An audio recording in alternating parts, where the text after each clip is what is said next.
ფოტოვოლტური მოდულების ფასების და მისი შედეგები. როგორ აისახება ფასების და საინვესტიციო გარემოზე? როგორია მზის ენერგიის პერსპექტივა საქართველოსა და მსოფლიოში? ამ და სხვა თემები ჩვენ სტუმართან, მზის ენერგიის ასოციაციის თანადამფუძნებელთან, თორნიკე დარჯანიასთან ერთად ვისაუბრებ ყოველკვირეულ ენერგეტიკულ რუბრიკაში. მოგესალმებით თორნიკე, პირველ რიგში დიდი მადლობა სტუმრობისთვის. მოგესალმებით, მადლობა მოწვევისთვის. თორნიკე, დავიწყოთ 2022 წელს ფასების დასთან დაკავშირებით, კერძოდ ფოტოვოლტური მოდულის ფასები წინა წელთან შედარებით 20%-ით არის საშუალოდ გაზრდილი და არის მოლოდინი, რომ შესაძლებელია კიდევ 10%-ით აისახოს, გაიზარდოს. პირველ რიგში რომ გვიპასუხოთ, აი რამ განაპირობა, ძირითადად რა ფაქტორებმა გამოიწვია ამ ფასის და ეს როგორ აისახება ინვესტიციებზე საქართველოში?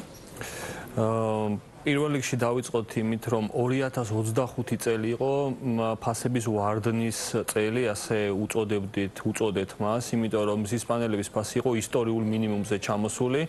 ფაქტიურად დაახლოებით რიგ შემთხვევებში 7.58 ცენტი ფიქსირდებოდა 1 ვატზე ადგილზე თვითონ ჩინეთში, ხოლო 2026 წელი დაიწყო კისიერი ზრდით. პირველ ეტაპზე ქონდა ჩვენ დაახლოებით 20%-იანი ზრდა, ანუ აი ამ მომენტისათვის დაახლოებით 20% არის გაძვირებული მზის პანელების ფასები და 1 აპრილიდან ჩინეთი ხსნის კიდევ ერთხელ ტარიფს, ეს არის ექსპორტის ტარიფი და კიდევ დამატებით 9%-ით უნდა გაძვირდეს, ანუ ესაც ცნობილი არის.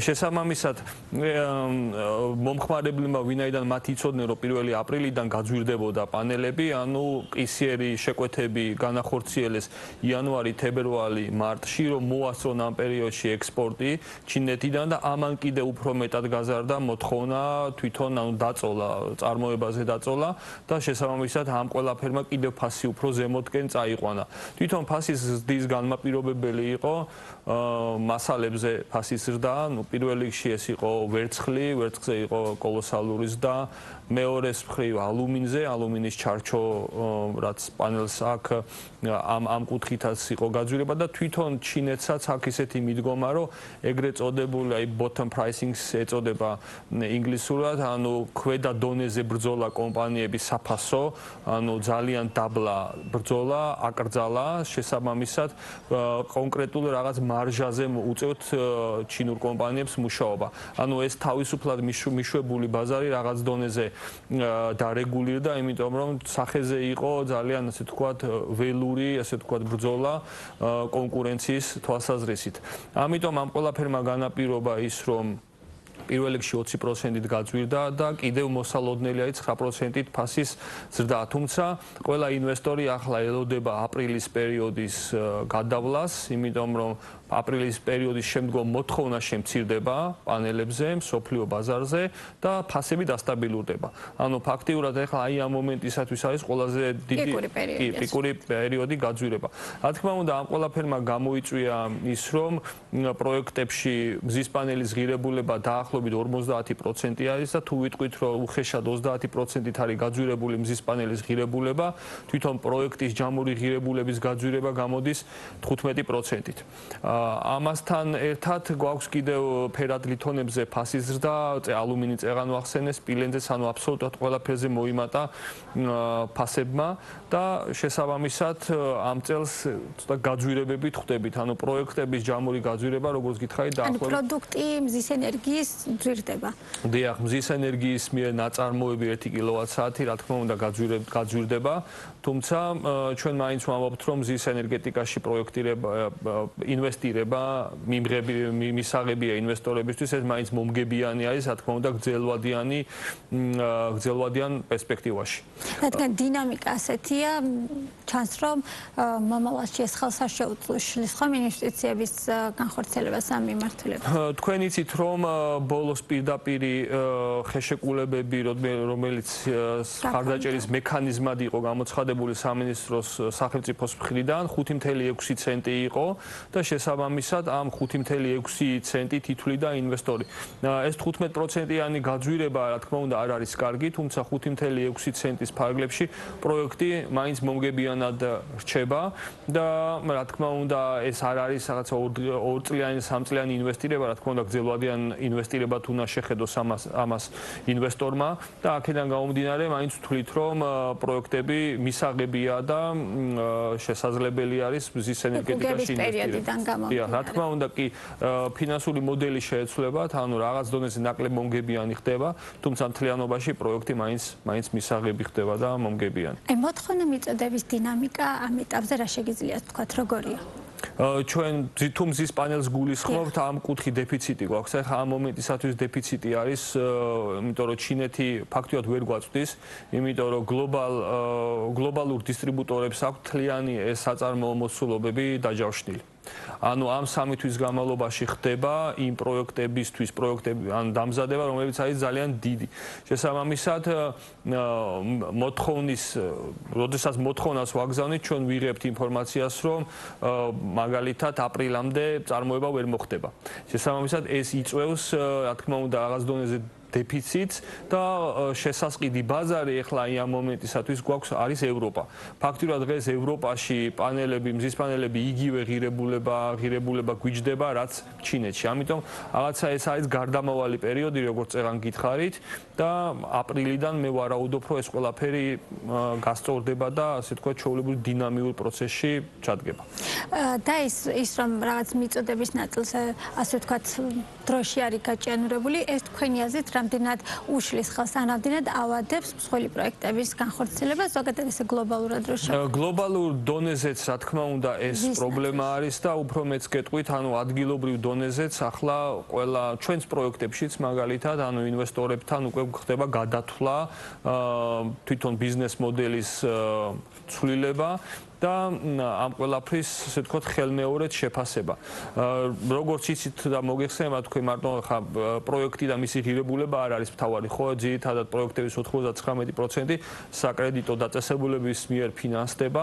ამიტომ, როდესაც საუბრობთ იმაზე, პროექტი კი გაძვირდა, მაგრამ ამასთანავე მარტო პროექტის გაძვირება არ არის, ხო, ის კაპიტალი, რომლითაც ჩვენ გვინდა რომ პროექტი დავაფინანსოთ, ის რაღის. ეს არის ძალიან მნიშვნელოვანი. შეიძლება პროექტი გაძვირდეს, მაგრამ კაპიტალი გაიაფთეს, მაგრამ ამისი ნიშნებით სამწუხაროდ ჯერჯერობით არ არის ქართულ ბაზარზე, ანუ გულისხმობს საკრედიტო დაწესებულებას და ანუ იმ ფულის ღირებულებას, რომლითაც ეს სადგურები უნდა დაფინანსდეს. თორემ ძალიან აქტუალური თემა არის ამ ეტაპზე ენერგეტიკის სექტორისთვის 1 მილიარდი ლარის ჩამოწერა. არსებული განკარგულებით 16 მარტამდე შეუძლია კომპანიას მიმართოს ეკონომიკისა და მდგრადი განვითარების სამინისტროს.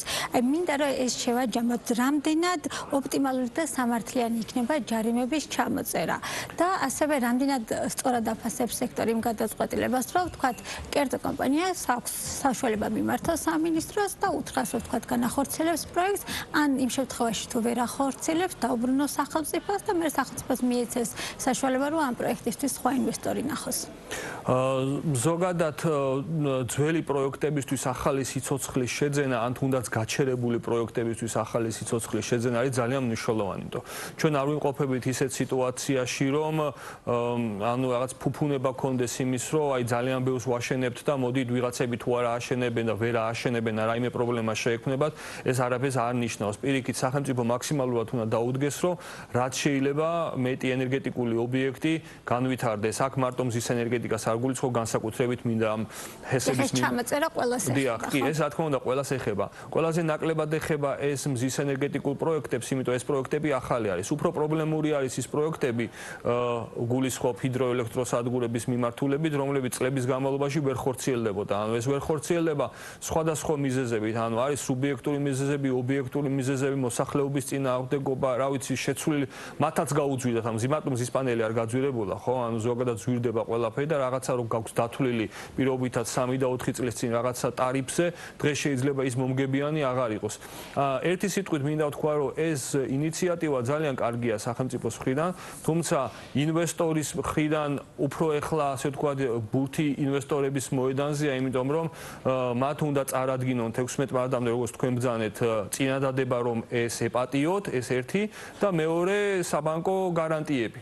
და თუ ისე მოხდება დაგვიანება ამ პროექტების, ან არ განხორციელება იმ შეთანხმებულ ვადებში, ის ძველი ჯარიმას აღდგება და იმის გადახდაც მოუწევს და ამას დაემატება ახალი ჯარიმებით. შესაბამისად, ვფიქრობ, რომ სახელმწიფო პოლიტიკურად სწორად იქცევა, რომ კიდევ ერთ შანსს აძლევს ამ პროექტებს, რომ ეს პროექტები განხორციელდეს, იმიტომ როგორც წეგაგითხარით, ფუფუნება არ გვაქვს მაგისიო რომელიმე პროექტი თუ განხორციელებადი არის ის დავკარგოთ, ამიტომ აუცილებელია რომ ყველა განხორციელდეს და მეორე მხრივ ინვესტორს აყენებს იმ პოზიციაში, რომ სერიოზულად დაფიქრდეს, შეძლებს თუ არა ამ პროექტის განხორციელებას. და აქედან გამომდინარე თუ შევა ამ რისკში, რა თქმა უნდა ეს უკვე მისი რისკი იქნება და მოუწევს პასუხისგება თუ ვერ განახორციელა. თონიკე, თქვენ ბრძანდებით მზის ენერგიის ალიანსის თანადამფუძნებელი, თუმცა ასევე ხართ ჰელიოს ჯორჯია ენერგიის თანადამფუძნებელი. აი ამ ნაწილში მინდა გითხოთ კონკრეტულად, აი თქვენი კომპანიისთვის როგორი იყო 2025 წელი, ასე ვთქვათ, აი რა დადგმული სიმძლავრე ჯამურად შემატეთ ქვეყანას და როგორი გეგმები გაქვთ 2026 წელს? ვინ რჩება თქვენს მთავარ დამკვეთად? ჩვენთვის 2025 წელი და არა მარტო ჩვენთვის თლიანი სექტორისთვის იყო საკმაოდ წარმატებული. ესე შევაჯამებდი, მე შევაჯამე კიდევაც შაშანდელი წელი. 2025 წელს ჩვენმა კომპანიამ 30 მეგავატი სიმძლავრის სადგური ჯამურად 30 მეგავატი განახორციელა. ეს იყო ძირითადად 99% ნეტო აღრიცხვის ფარგლებში, როგორც ენერგოპროს ტერიტორიაზე, ასევე თელასის ტერიტორიაზე. 2026 წელს კიდევ უფრო სერიოზული გამოწვევით ხვდებით, იმიტომ რომ ახლა აი ამ მომენტისათვის მარნეულში ვაშენებთ 75 მეგავატი სიმძლავრის სადგურს და ამასთანავე ამ პროექტის პარალელურად კიდევ გვაქვს დაახლოებით 20 მეგავატი სიმძლავრის სადგურები. ამიტომ ჩვენ ვზრდით ჩვენს შესაძლებლობებს, მოცულობასაც და გვინდა რომ წლის ბოლოს დავასრულოთ 95 მეგავატი სიმძლავრით, ეს მინიმუმ. ამიტომ კომპანიაც და ზოგადად ჩვენი სექტორიც ხო რა თქმა უნდა გამოწვევის წინაშე დგას და ნელ-ნელა შენებლობის ეტაპზე გადადის ის პროექტები, ეგრეთ წოდებული utility პროექტები, ანუ დიდი სიმძლავრის ქსელზე მისაერთებელი პროექტები გადადის და შესაბამისად სხვა კომპანიებისთვისაც, რა თქმა უნდა, ეს წელი იქნება დატვირთული, არა მხოლოდ ჩვენი კომპანიისთვის ზოგადად და ეს კარგია მზის ენერგეტიკისთვის და ზოგადად ჩვენი სისტემისთვის, ანუ დამატებითი სიმძლავრეები გვემატება. თქვენ გაქვთ საკმაოდ ამბიციური გეგმა, რომ თქვენი წვლილი შეიტანოთ მწვანე ენერგიაზე გარდასვლის პროცესში და ჩვენ საუბრის ბოლოს ძალიან მოკლედ რომ შევაჯამოთ თქვენთვის რა რჩება ამ წელს დარგში მთავარ გამოწვევად. ჩვენთვის მთავარ გამოწვევად რჩება ყოველთვის, როდესაც საუბრობთ ხოლმე, ხა ვისაუბრე 75 მეგავატი, 90 მეგავატი და შემდეგ, ანუ ეს არის უკვე დიდი სიმძლავრის სადგურები. ჩვენ არ უნდა დაგვავიწყდეს მოსახლეობა, მეწარმეები, მცირე მეწარმეები, რომლებისთვისაც მზარდი ენერგეტიკული ხარჯები მათი ბიზნესისთვის, ასე ვთქვათ, საფრთხეა და ამ კუთხით ჩვენ გვინდა რომ ნეტო დარიცხვის რეგულაცია ავამოქმედოთ, ანუ ის რეალობაში, ასე ვთქვათ, უფრო მეტად მომხიბვლელი და მისაღები გახდეს. ამ თვალსაზრისით ჩვენ ვემუშავებით ასოციაციის ფარგლებში SEMEX, რომ ეს რეგულაცია რაღაც თვალსაზრისით ისე გავაუმჯობესოთ, რომ მიმზიდველი გახდეს. ეხლა ჩვენ ფაქტიურად ენერგოპროს ქსელში თითქმის პროექტები ამ ნეტო დარიცხვის ფარგლებში არ გვაქვს. ანუ ინტერესი არის ძალიან დაბალი. ის რა ეფექტიც იყო ნეტო აღრიცხვის შემთხვევაში, ფაქტიურად ვეც კი შევადარებთ ამას. ეს ერთი და მეორე ძალიან მნიშვნელოვანი არის, რომ ჩვენ შევძლოს შემნახველი სისტემების ინტეგრაცია და დანერგვა. ამ თვალსაზრისითაც ეს წელი იქნება გამოწვევა, იმიტომ რომ განახლებად ენერგიას, არასტაბილურ ენერგიას, როგორც არის მზე, ქარი, ჰესით და ასე შემდეგ, ყველა სხვა, ჭირდება სტაბილიზაცია. ამიტომ ჩვენ ხელი უნდა შევუწყოთ დამაგროვებლების და შემნახველი სისტემების დანერგვას და ამ კუთხითაც ასოციაციას და ჩვენს გვაქვს ინიციატივები, რასაც ვფიქრობ, რომ წელს რაღაც ეტაპზე უკვე მივაღწევთ და გაჩნდება არა მარტო მზის პანელები, არამედ შემნახველი სისტემებიც, რომლებიც ასე თქვა შეიძლება ცალკე ბიზნესად ოპერირებდეს აბსოლუტურად. და ბოდიშით ყველაზე მთავარი ეხმარებოდეს სისტემას სტაბილიზაციაში. თუ თქვენ მოგეხსენებათ, რომ ქსნის ქვესადგურში აპირებენ 200 მეგავატი და შემდგომ დამატებით 400 მეგავატამდე უნდა გაიზარდოს, ანუ აი ამ თვალსაზრისით ეს არ უნდა იყოს მარტო სახელმწიფოს ამოცანა, შემნახველები და ქსელის სტაბილიზაცია უნდა იყოს თითოეული მომხმარებლის და გენერაციის ობიექტის ამოცანა. ძალიან დიდი მადლობა სტუმრობისთვის. მე გისურვებთ წარმატებებს და იმეც ვიტოვებ, რომ არაერთხელ იქნებით კიდევ ჩვენი სტუმარი.